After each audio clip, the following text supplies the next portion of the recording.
नमस्कार, times now Bharat पर आपका बहुत बहुत स्वागत है। आपके साथ मैं हूं राकेश पांडे। शाम के 5 बजने वाले हैं। वक्त हो गया है देश के सबसे पसंदीदा डिबेट शो राष्ट्रवाद का। मेरी मौजूदगी उस पहलगाम में लगातार बनी हुई है जहां पर हुए आतंकी हमले को लेकर बदले का वक्त अब बेहद करीब आ गया है। अगले 24 घंटे में पाकिस्तान पर कोई बड़ा एक्शन हो सकता है। कल पहली बार देश में 244 दिनों में सिविल डिफेंस को लेकर मॉक ड्रिल का आयोजन हो रहा है। 71 के बाद यानी 71 की लड़ाई के बाद पहली बार ऐसा मौका है जब इस तरीके से देश में सिविल डिफेंस को लेकर मॉक ड्रिल का आयोजन हो रहा है। तो सवाल ये उठता है कि क्या भारतीय सेना कभी भी एलओसी पार कर सकती है? क्या कोई बड़ा फैसला प्रधानमंत्री मोदी करने वाले हैं? क्या कल्पना से परे सजा की शुरुआत हो गई है? लेकिन इन सबके बीच जबकि देश एक फाइनल स्ट्राइक का इंतजार कर रहा है, विपक्ष सियासत में लगा है। मल्लिकार्जुन खड़गे कह रहे हैं कि सरकार लोगों की सुरक्षा नहीं कर पा रही। अखिलेश यादव को लगता है कि सुतली बम भी हम नहीं बना पा रहे। इस बीच सपा को ये लगता है कि भाई स्ट्राइक किया था तो सबूत भी दिखा दो, सर्जिकल स्ट्राइक पर सबूत मांगे जा रहे हैं। तो सवाल यह है कि प्रधानमंत्री मोदी की 71 से भी बड़ी तैयारी, तो इस पर विपक्ष की सियासत भारी क्यों? करेंगे चर्चा, लेकिन सबसे पहले आप इस रिपोर्ट को देखिए।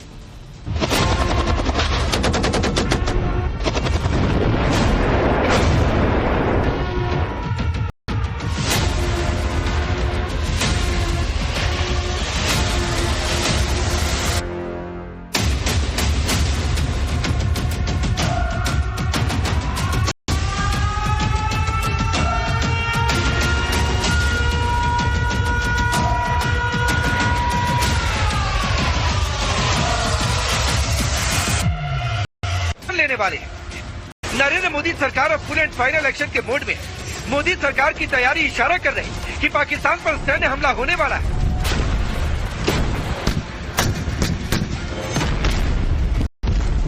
पाकिस्तान पर सैन्य हमले से पहले देश में कल सिविल मॉक ड्रिल करने का आदेश गृह मंत्रालय ने जारी किया है। गृह मंत्रालय के आदेश के बाद इसकी फुल तैयारी हो गई।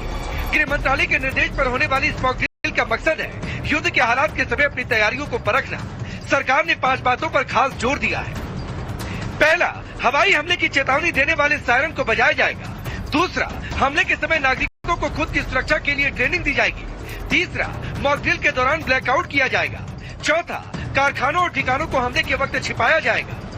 पांचवा, लोगों से जगह खाली कराना और उन्हें सेफ जगह पर पहुंचाने की ट्रेनिंग दी जाएगी। इस बीच पाकिस्तान में आतंकी कैंपों के सैटेलाइट की तस्वीरें सामने आई हैं। अब ये आतंकी कैंप भारतीय सेना के टारगेट पर है। कभी भी भारत इनको नेस्तनाबूद कर सकता है। मोदी सरकार एक्शन मोड में है। देश युद्ध के मुहाने पर खड़ा है, लेकिन पाकिस्तान पर अटैक से पहले ही देश में इस पर भयंकर सियासत हो रही। विपक्ष पाकिस्तान पर फुल एंड फाइनल अटैक से पहले सरकार पर लगातार सवाल उठा रहा। लगातार विपक्षी नेताओं की तरफ से सरकार को घेरने और मनोबल तोड़ने वाले बयान दिए जा रहे हैं। कांग्रेस नेता तो सिर्फ और सिर्फ नरेंद्र मोदी को घेरने में लगे। हमले के 3 दिन पहले ही वहां इंटेलिजेंस रिपोर्ट मोदी जी को भेजा था और उसी लिए मोदी जी ने कश्मीर जाने का प्रोग्राम कैंसल किया था। ये मैं एक पेपर में पढ़ा। जब इंटेलिजेंस लोग आपकी रक्षा के लिए ये कहते हैं आप जाना मुनासिब नहीं है, तो आप वही बात अपने इंटेलिजेंस लोगों को, सिक्योरिटी को, वहां के पुलिस को, वहां के बॉर्डर फोर्स को आपने क्यों नहीं इत्तला दिया और क्यों ये सुरक्षित लोगों का सुरक्षितपन क्यों नहीं किया? सरकार ऐसा लगता है कि अपने रूटीन कामों में लग गई है, चुनाव अभियान में लग गई है। कहीं उद्घाटन हो रहा है, कहीं उत्साह मनाया जा रहा है। ऐसा लग ही नहीं रहा है कि इतनी बड़ी घटना हो गई। 27 लोग हमारे मासूम लोग, बेकसूर लोग, उनकी जानें चली गई और सरकार की तरफ से अभी तक कोई ठोस कदम नहीं है। सर्वदलीय बैठक बुलाए तो बुलाई गई तो है, पर उसमें प्रधानमंत्री मौजूद नहीं थे। पर विशेष सत्र बुलाइए, चर्चा कीजिए 1-2 दिन। सारी पार्टियां जिम्मेदारी से चर्चा में भाग लेंगी। ये संवेदनशील मामला है, देश इंतजार कर रहा है क्या कार्रवाई करने वाले हैं इस आतंकवाद से निपटने के लिए, और खास तौर से पाकिस्तान को सही जवाब देने के लिए देश इंतजार कर रहा है। बात मोदी सरकार को घेरने की हो तो समाजवादी पार्टी भी कहां पीछे रहने वाली। समाजवादी पार्टी नेता तो मोदी सरकार की मंशा पर ही सवाल उठा रहे हैं। राइफलें बनाएंगे, SLR बनाएंगे, मशीन गन्स बनाएंगे, न जाने क्या क्या बनाएंगे। लेकिन सुनने में आ रहा है झांसी में या बुंदेलखंड में कहीं भी सुतली का बम भी नहीं बनाया इन्होंने, और जमीन ले ली किसानों की। इन लोगों की मंशा पूरे देश की समझ से, मेरे व्यक्तिगत रूप से समझ नहीं, पूरे देश की समझ से अच्छी नहीं लग रही है। ये जो इसका केवल पॉलिटिकल लाभ लेना चाहते हैं, न कि उसका कोई एक्शन लेना चाहते हैं। भले ही विपक्ष को मोदी सरकार का एक्शन, पाकिस्तान के इस्लामाबाद में लाल मस्जिद में मौलाना कह रहे हैं कि हिंदुस्तान पाकिस्तान की जंग हो गई तो अधिकांश आबादी ऐसी है जो हिंदुस्तान के साथ खड़ी हो जाएगी, पाकिस्तान का साथ नहीं देगी। और यहाँ पर नेता कह रहे हैं सुतली बम बनाया है क्या? चलिए मैं पहले आपका परिचय आज के मेहमानों से करवाता हूँ। आरपी सिंह भारतीय जनता पार्टी के नेता और प्रवक्ता, ममता काले जी पॉलिटिकल एनालिस्ट के तौर पर, मेजर समरपाल तूर जी हैं डिफेंस एक्सपर्ट के तौर पर, अजय अरोड़ा जी कांग्रेस पार्टी के नेता, अखिलेश कटियार जी समाजवादी पार्टी के नेता और प्रवक्ता, रविशंकर रवि हैं आरजेडी के नेता और प्रवक्ता। आप सभी का बहुत बहुत स्वागत है। शुरुआत अखिलेश कटियार आपसे करता हूं। वहां पाकिस्तान में विद्रोह की स्थिति है, वो अपनी सरकार आर्मी को नकारा कह रहे हैं हिंदुस्तान के सामने टिक नहीं सकते। आप यहां पर सुतली बम खोज रहे हैं। राकेश जी, टाइम्स नाउ नव भारत के सभी श्रोताओं को मेरा प्रणाम। पाकिस्तान में क्या हो रहा है, पाकिस्तान के कौन लोग क्या बोल रहे हैं और यहाँ के लोगों को पाकिस्तान में क्या हो रहा है, क्या बताया जा रहा है, वो विषय अलग है। आज भारत की जनता जो 135 करोड़, भारत की 150 करोड़ की जो हमारी आबादी है, ये जानना चाहती है कि सरकार क्या कर रही है, वहां कितना हाहाकार मचा है, बूंद बूंद के लिए तरस रहे हैं, कौन क्या हो रहा है। तो हम आपस में राय मशवरा और ये जानकारियां साझा करें, ये बात का काम है। इस देश के ऊपर जो चोट की गई है उसमें सरकार क्या कर रही है, सरकार एक विशेष सत्र क्यों नहीं बुलाती है, सरकार कोई गंभीरता से फैसला क्यों नहीं ले रही है, और पूरी दुनिया। अरे तो अखिलेश कटियार जी, अरे अखिलेश कटियार जी, आपको सरकार स्टेप बाय स्टेप बताएगी क्या कि आज हमने ये किया, आज हमारी तैयारी ये है, आज हमने ऐसी डिप्लॉयमेंट कर दी, आज यहाँ पर हमने यहाँ पर इतनी तैनाती कर दी, सरकार आपको स्टेप बाय स्टेप बताएगी। अखिलेश कटियार को स्टेप बाय स्टेप बताएगी सरकार। इस विशेष आप कह रहे हैं कि सुतली बम नहीं, 24,000 करोड़ के आसपास का 24-25 में अखिलेश कटियार सुनिए, मैं कहता हूं थोड़ी सी तैयारी क्या करिए। 2024-25 में करीब 23-24 हजार का हमारा डिफेंस एक्सपोर्ट रहा, आप कह रहे हैं सुतली बम नहीं बना पा रहे। अजीब हालत है, सोकर उठा जो मना बोल दिया, क्योंकि पॉलिटिक्स करनी है साहब। नहीं कर रहे, कितना पैसा आया कितना गया ये मत बताइए कि वो तो आप नहीं, क्यों नहीं बहस कर रहे हैं? आप कह रहे हैं कि मिसाइल नहीं बना पा रहे हैं, आप कह रहे हैं हथियार नहीं बना पा रहे हैं। अखिलेश कटियार, पांडे जी, आप व्यापार मत समझाओ इस देश। अखिलेश कटियार सुनिए, एक बात बता रहा हूं, जब देश मुश्किल हालात में हो और जब चुनौती बड़ी होती है तो थोड़ा सा सेंसिबल, रिस्पॉन्सिबल बिहेव करना होता है, ये सीखना पड़ता है। सिर्फ समाजवादी है कह देने से नहीं हो जाता है, समाजवाद में राष्ट्रवाद भी कूट कूट कर भरा है, तो थोड़ा उसको शो करिए, दिखाइए, भरोसे में लीजिए और इन्हें मुंहतोड़ जवाब दीजिए। अरे तो नहीं अखिलेश कटियार सुनिए, विशेष सत्र आपकी मांग करिए सर, उससे नहीं सुनिए अखिलेश कटियार सुनिए, आप विशेष सत्र की मांग करिए, सरकार आए बैठे बातचीत करे, मुझे उससे कोई गुरेज नहीं है। आप मांगिए, ये आपकी राजनीतिक मांग है और मैं इसको ठीक भी मानता हूं, मैं गलत नहीं मान रहा हूं। लेकिन आप कहेंगे हमारे पास है ही क्या, आप कहेंगे सरकार कुछ कर ही नहीं रही है, आप कह रहे हैं सिर्फ माहौल बनाया जा रहा है, ये ठीक है क्या ये बयान? मेजर समरपाल तूर जी, ऐसे मैं आऊंगा आरपी सिंह आपके पास, लेकिन चूंकि इन्होंने बातचीत की है और कहीं पता है क्या, उनकी परेशानी नहीं जानना, हमें अपने नागरिकों के साथ जो किया गया उसका जवाब चाहिए। अखिलेश कटियार सुनिए, हमारी देश की सेनाएं और हमारी सरकार आपको या मुझको या किसी को नहीं बताएगी कि हमारे पास कितना हथियार गोला बारूद है, हमारे सैनिक कहां, किस तरीके से हमारी रणनीति क्या है। आप ये जानना चाहते हैं तो नहीं बताएंगे सर, आपको जितना मन हो आप स्पीकर चालू करके बोलते रहिए। मेजर समरपाल तूर जी, मैं आऊंगा, लेकिन चूंकि इन्होंने बड़ी बात कही है इसलिए मैं चाहूंगा पहले समरपाल के पास जाने के। रुकिए Akhilesh Katiyar, please Akhilesh Katiyar, be some sensible, थोड़ा सा रिस्पॉन्सिबल हो जाइए सर, देश की जनता आपको सलाम करेगी तो थोड़ा सा रिस्पॉन्सिबल हो जाइए। मेजर समरपाल तूर जी रुकिए प्लीज। मेजर समरपाल जी, जो बात ये कह रहे हैं, जो बात इनकी पार्टी के नेता कह रहे हैं, इस समय क्या तो स्ट्राइक का सबूत दे दो, फिर इस समय क्या तो हम तो सुतली बम भी नहीं बना पा रहे 3 जगहों पर। अरे अजीब स्थिति है, इनको बताएंगे हम कि क्या कर रहे हैं, कब कर रहे हैं, चार्टर बना दिया जाए उसके लिए? देखें राकेश जी, मैं पहली चीज तो सभी पैनलिस्ट को मेरा आदर प्रणाम और सभी को जय हिंद। पहली चीज तो मैं समझ सकता हूं कि देखें, सभी के मन में अभी गुस्सा और आक्रोश है, दुखी हैं सारे। पर आप एक चीज समझें, मैं सभी को बताना चाहता हूं आपके माध्यम के जरिए कि देखें, जब कोई डिसाइसिव और जबरदस्त एक्शन होने वाला होता है फौज का, उसे डिस्क्लोज नहीं किया जाता, ये गोपनीय चीजें हैं। दूसरा, जब अनाउंस किया जाता है कि मॉक ड्रिल होगी, तो आप समझे, मेरे फादर ने 71 वॉर का समय देखा है, वो भी रिटायर्ड कर्नल हैं। तो मेरे फादर कहते, भाई समर इस बार तो कुछ तकड़ा ही चलेगा, क्योंकि लास्ट मॉक ड्रिल जो पब्लिक के लिए थी वो 71 में कराई गई थी और मेरे फादर तब कॉलेज में थे। तो देखें, we must read between the lines. हम एक सिंगल सोसाइटी हैं, we are all as Indians. क्योंकि देखें, युद्ध आ रहा है, ये तय है। अब जब हमने युद्ध पे जाना है तो हमने रणनीति के साथ जाना है कि इसमें कोई प्लानिंग में एरर ना हो, कोई इनकॉम्पिटेंसी ना हो। क्योंकि यदि हम प्लानिंग में फेल हो गए तो फिर हम फेल होने का प्लान तय है। तो देखें, टाइम लगेगा और जो जनता और पॉलिटिकल पार्टीज के जवाब हैं, देखें, फेलियर बहुत सारे लेवल्स पे हुआ है। मैं ये नहीं कह रहा कि फेलियर नहीं हुआ है, पर देखिए, उसकी अकाउंटेबिलिटी के लिए अभी समय गलत है, उसका जवाबदेही होगी। हेड्स विल रोल, लोगों की नौकरियां जाएंगी, पर अभी वो समय नहीं है।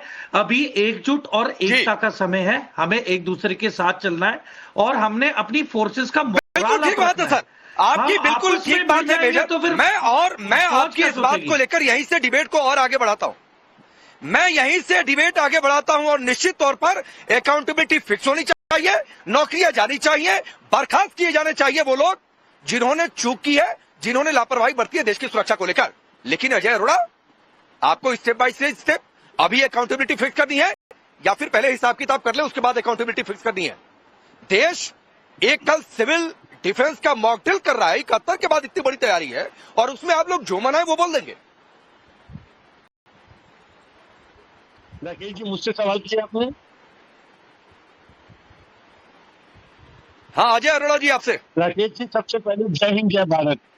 सबसे पहले जय हिंद जय भारत, मेरा भारत महान। जय हिंद। और जहां तक राकेश पांडे जी आपने मुझसे प्रश्न किया, हम देश के साथ हैं। इस समय हम राजनीति करने नहीं आए, हम देश के साथ खड़े हैं, बिल्कुल कंधे से कंधा मिला के देश के साथ खड़े हैं पांडे जी।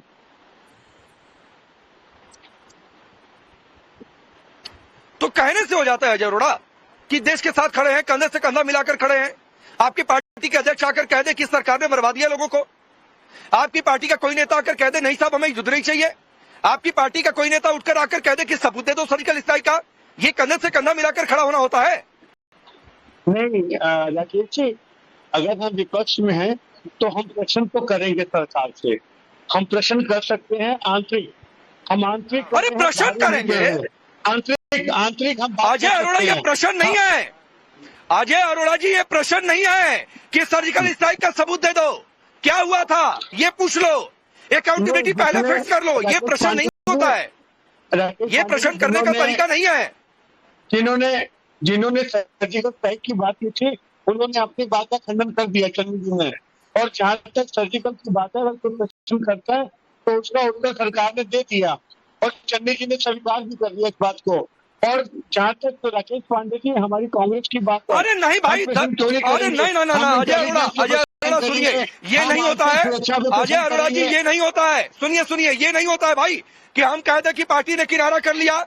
अरे एक कोई एक्शन हुआ, आपके करीब 6 से 7 नेताओं के नाम में गिनवा दूंगा, 6 से 7 नेताओं के नाम यही खड़े खड़े आधे मिनट के अंदर गिनवा दूंगा। और चन्नी उसके बाद आरपी सिंह, उसके बाद आ जाते हैं अजय राय, राफेल का डमी लेकर उस पर नींबू मिर्ची लगाकर राफेल का मजाक उड़ाने के लिए प्रधानमंत्री मोदी की तस्वीर बिना शरीर के कपड़े वाली, ये कह रहे हैं कि हम कंधे से कंधा मिलाकर खड़े हैं। तो इसका मतलब हम देश के साथ खड़े ना पांडे जी, अगर हम फिर भी देश के साथ खड़े हैं, इतनी बड़ी बातें होने के बावजूद इंटेलिजेंस का फेलियर हुआ, बेगुनाहों की जान चली गई, हम फिर भी देश के साथ खड़े हैं।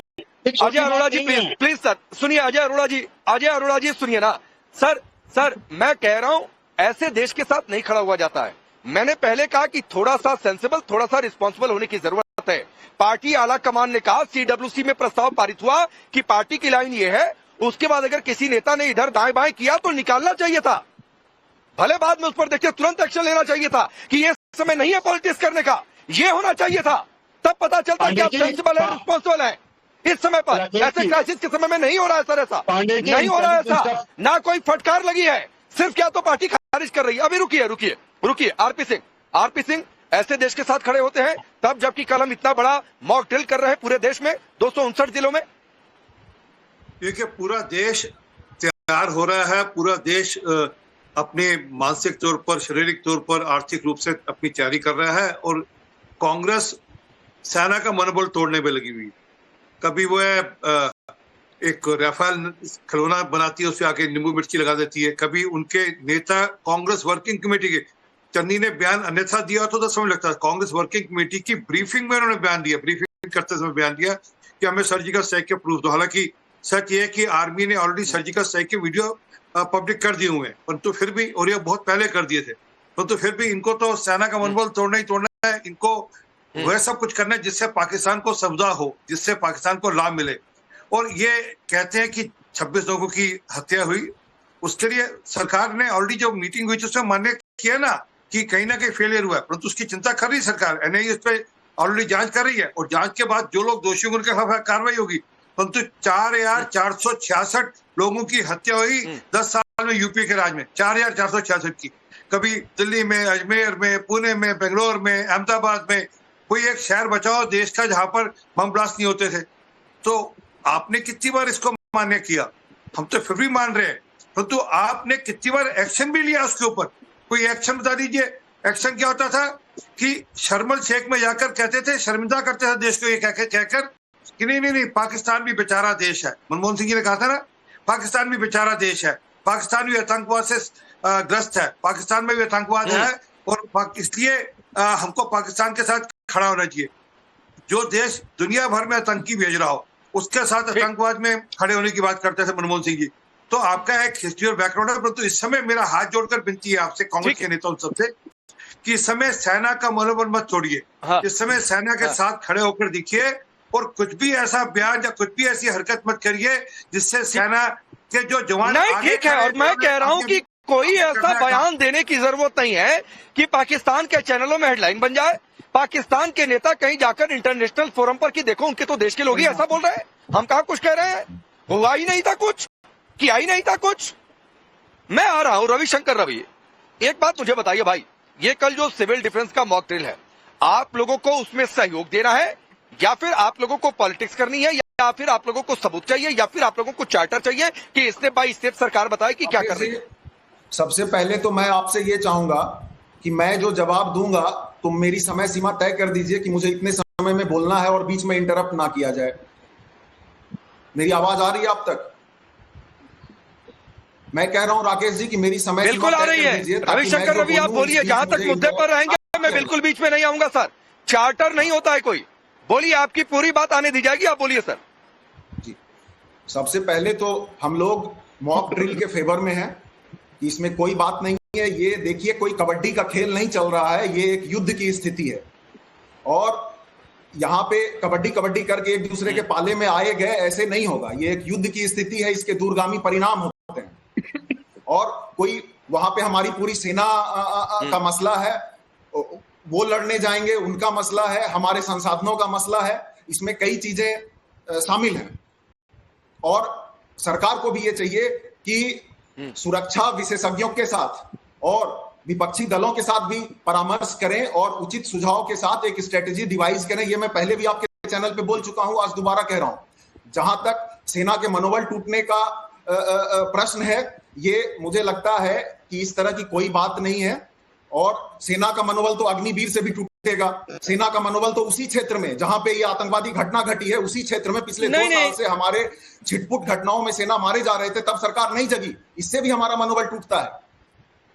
तो आप आ गए ना पॉलिटिक्स पे रविशंकर रवि, आ गए ना सर आप पॉलिटिक्स पे, आ गए ना पॉलिटिक्स पे। कभी जाकर अपनी पार्टी के नेताओं को जरा समझा देते।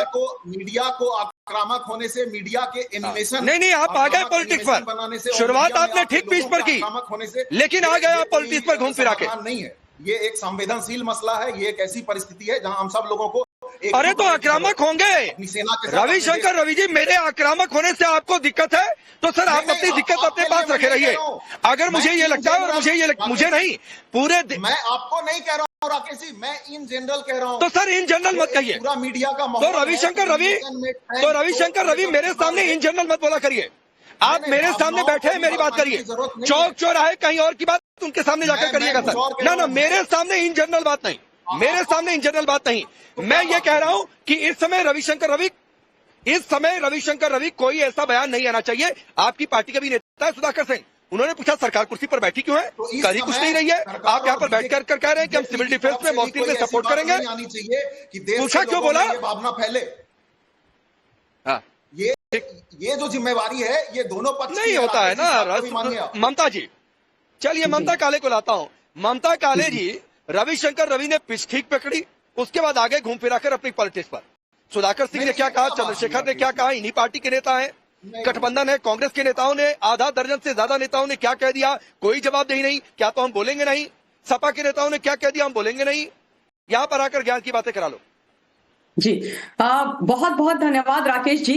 और आज मैं एक पॉलिटिकल एनालिस्ट के तौर पर आपके यहाँ पर बात नहीं करूंगी, एक सर्विस ऑफिसर की पत्नी होने के तौर पर बात करूंगी, एक फाइटर पायलट की पत्नी होने के तौर पर बात करूंगी। और बड़े गर्व के साथ कहती हूं कि हमारे देश की जो तीनों सेनाएं हैं वो जांबाज लोगों से भरी हुई हैं। और अभी अभी जो आरजेडी के प्रवक्ता ने बात बोली, उनको बड़े जिम्मेदारी के साथ ये बोलना चाहती हूँ कि मेरे भाई, जो सरहदों पर हमारी थल सेना खड़ी होती है या हमारी वायु सेना या हमारी नेवी खड़ी होती है आसमान में या समुद्र में, वो लोग कभी भी दुश्मन को देख करके डिमोटिवेट नहीं होते हैं, उनका मनोबल नहीं गिरता है। दुश्मन की जो गोली होती है उसको वो छाती पर खाते हैं, आपको और मुझको बचाने के लिए। मेरे हस्बैंड ने भी ये काम किया है, सालों साल ये काम किया है, तब डिमोटिवेट नहीं होते। पर हाँ, तब डिमोटिवेट जरूर होते हैं जब इस देश के अंदर एक मेन स्ट्रीम पॉलिटिशियन एक रफाल को लेकर के आके उसकी मौखरी बनाते हैं, उसमें नींबू मिर्ची लटका करके बोलते हैं कि रफाल हैंगर में खड़ा है। सर, फाइटर पायलट की पत्नी हूं, यहां पर हर दिन एक फाइटर पायलट अपनी जान को जोखिम में डाल करके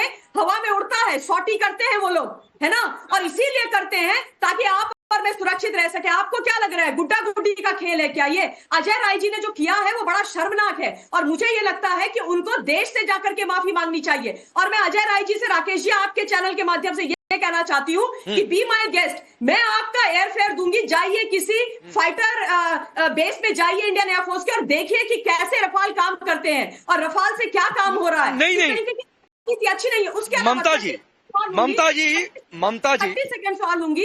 एक चीज और बोलना चाहती हूँ मैं बोलना चाहती हूँ अखिलेश यादव जी को। अखिलेश यादव जी ने जो बात बोली है सुतली बॉम्ब वाली, मैं उनसे निवेदन करना चाहती हूँ, मैं नाम नहीं लूंगी क्योंकि मैं रिवील नहीं कर पाती हूँ, पर इस देश के अंदर हमारे लॉन्ग रेंज मिसाइल बॉम्ब सब कुछ बने हैं, हमने बनाए हैं। मुझे नाम पता है, नाम नहीं बताऊंगी, लेकिन शर्म आनी चाहिए मिस्टर अखिलेश यादव को इस तरीके की घटिया बात करने की। उनके घर के आगे अगर नहीं ममता जी रुकिए। अब मैं नहीं रुकिए। अब ये बातचीत होती है ना, अरे बोल दिया, क्या फर्क पड़ता है, सेना के मनोबल को थोड़े नहीं गिरा रहे हैं। तो अजय अरोड़ा, सबसे पहले आपके पास आता हूं। आप कहते हैं ना नींबू मिर्ची टांग के क्या हो गया, मनोबल थोड़े नहीं गिरा रहे थे।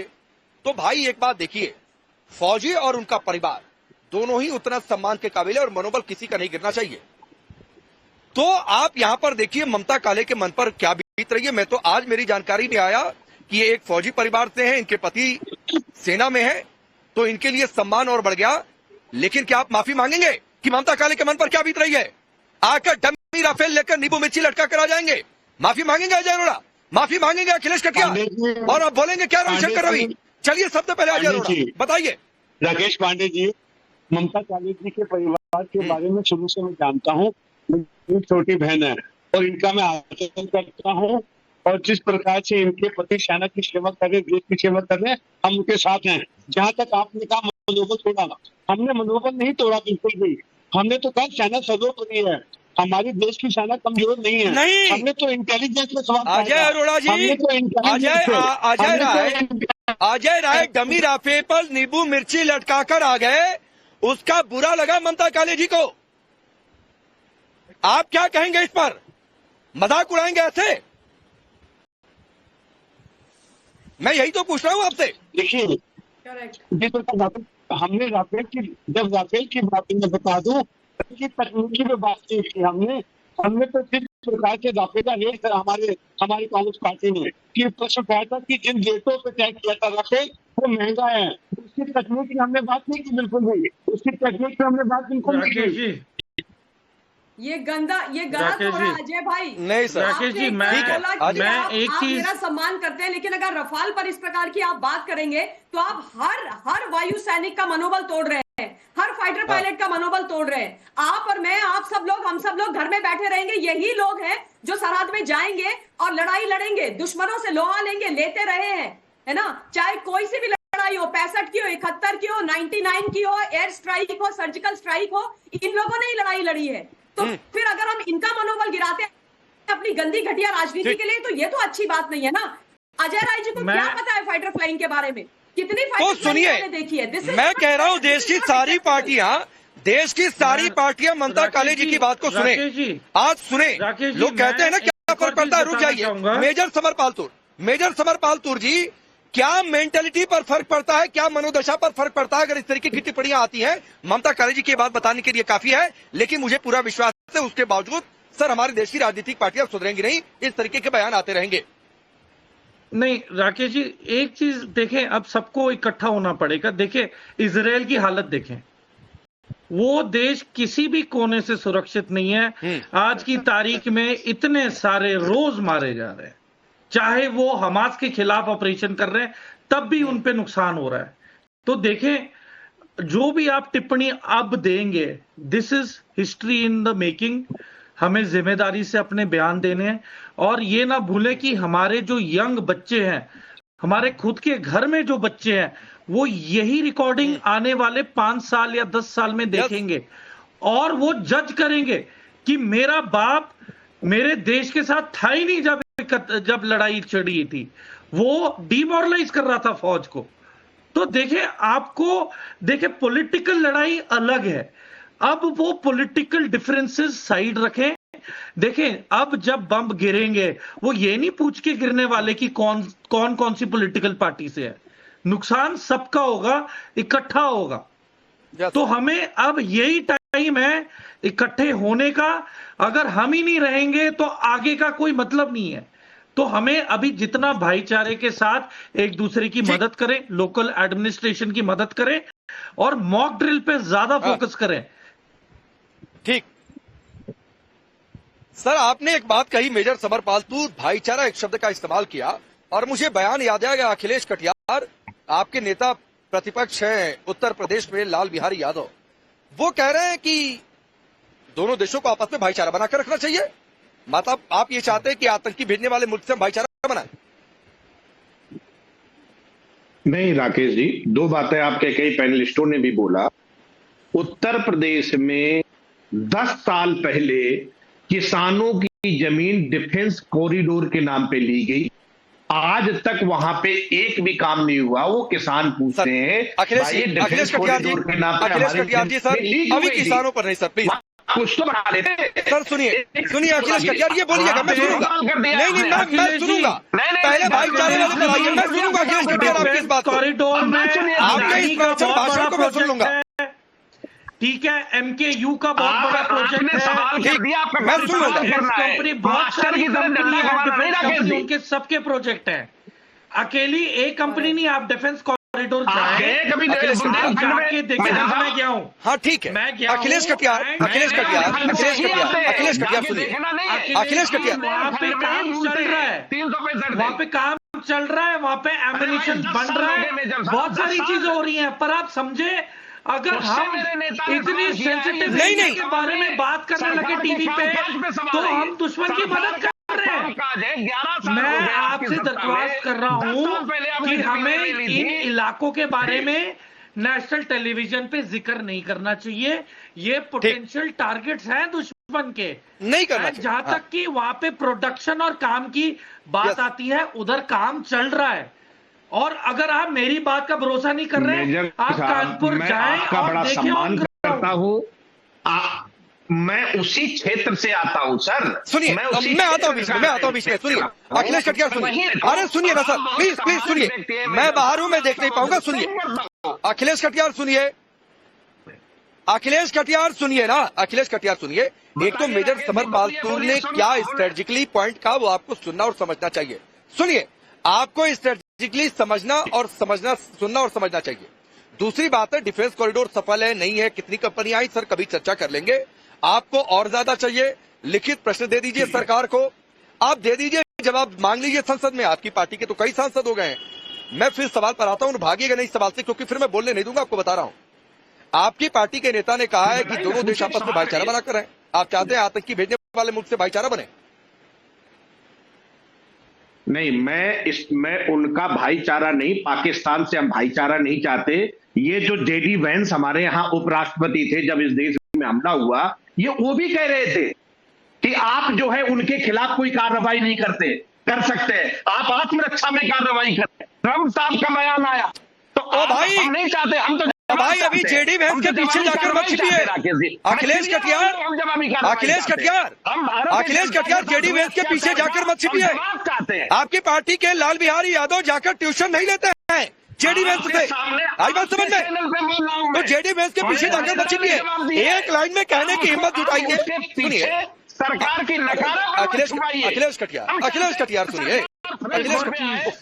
अखिलेश कटियार सुनिए ना, एक लाइन में पॉलिटिकल करेज जुटाइए कहने के लिए कि लाल बिहारी यादव ने कुछ बातें गलत कह दी, पार्टी उससे अलग कर रही है, पार्टी का विचार नहीं है, निंदनीय है, ये कहने के लिए करेज जुटाइए, लेकिन नहीं जुटा पा रहे सर। आज जो है कांग्रेस के नेताओं की, अरे काहे का एक मिनट, नेताओं की समीक्षा आरपी सिंह, अरे रुकिए भाई, आरपी सिंह, अरे रुकिए अखिलेश कटियार, रुक जाइए। आरपी सिंह, लाल बिहारी यादव कुछ कह जाते हैं भाईचारा पाकिस्तान से बने, अजीब हालत है। और यहाँ पर इतनी करेज नहीं है कि ये कह सके कि गलत कह दिया लाल बिहारी यादव ने। ये शुभम द्विवेदी के घर नहीं जा पाए इनके नेता, इनकी तो यारी और इनके तो दोस्तियां मुख्तार अब्बास के साथ, अंसारी के साथ थी, तो सबको जानकारी है। तो क्या कि ये सबके सब वो भाषा बोलते हैं जो पाकिस्तान को चूर करती है। मैं बार बार टीवी चैनल्स पे बोल रहा हूं कि याद करिए 6 अगस्त 2019 को राहुल गांधी ने जो बयान दिया था कश्मीर के 335 हटने के बाद, एग्जैक्टली वही बयान यूएन असेंबली में जाकर इमरान खान ने दोहराया था कि ये देखो, ये हिंदुस्तान का नेता ये कह रहा है, हम तो थोड़ा कह रहे हैं कि कश्मीर में कत्ल-ओ-गैरत हो रही है। अब भी इनके जितने बयान है वह पाकिस्तान के नेता कोट कर रहे हैं, पाकिस्तान के मीडिया चैनल्स पे चल रहे हैं। असल में क्या कि सबके सब इस होड़ में लगे कि ये पाकिस्तान में कैसे पॉपुलैरिटी गेन करेंगे, हाथ इनकी दाल गलने वाली नहीं। दोस्ती के नाम पे सर, ठीक है मेजर समरपाल, 15 से 20 सेकंड सर आपको दे रहा हूं। एक आखिरी बात, रुक जाइए प्लीज, एक आखिरी बात, ये कल का सिविल डिफेंस मॉक ड्रिल आप देश के लोगों से क्या कहना चाहते हैं, क्या संदेश देना चाहते हैं? क्योंकि ये एक रेयर सिचुएशन है, एक क्रिटिकल कॉम्प्लिकेटेड सिचुएशन है। देखिए, मेरी एक ही रिक्वेस्ट है कि जो आपको बताया जाएगा उसे बड़े ध्यान से सुने, समझें, सीखें और आगे बताएं। और अगर आपको बोला जा रहा है कि आप राशन स्टॉक करें, आप अपने पास एलपीजी सिलेंडर्स होने चाहिए, ठीक है, सरकार के पास प्रोवाइड करने के लिए आपके पास राशन होने चाहिए, दाल होनी चाहिए। जहां तक आटे की बात है, देखें हमारे critical infrastructure are under threat. तो अगर इलेक्ट्रिसिटी ग्रिड को कुछ हुआ तो पानी के पंप हाउसेज में प्रॉब्लम पड़ेगी। तो आप जैसे कि चावल है तो चावल पे ज्यादा प्रोक्योरमेंट करें, क्योंकि चावल को खाना दाल के साथ आसान है रादर देन आटे का कुछ आइटम यूज करें। तो देखिए, जो प्रैक्टिकल बातें बताई जाएंगी, कैजुअलिटी इवैक्यूएशन, सीपीआर कैसे देना है। मेजर समरपाल तूर सर, इतना ही समय है, आपकी बातें, आपका संदेश देश के लोगों ने सुना होगा। और अखिलेश जी, अजय अरोड़ा जी, रविशंकर, यही कहना चाहता हूं सर, सियासत करते रहेंगे, ये रेयर सिचुएशन है देश के लिए। और अब की बार जो आतंकियों को भेजता है उसको ऐसा सबक सिखाना है कि भाई दोबारा ऐसा ना करे। तो प्लीज अपनी सियासत साइड रख दीजिए, सब लोग एक साथ रहिए। आज सबका बहुत बहुत शुक्रिया रुकेंगे ब्रेक के लिए। ये मॉक ड्रिल नहीं, पाकिस्तान के लिए मौत ड्रिल है।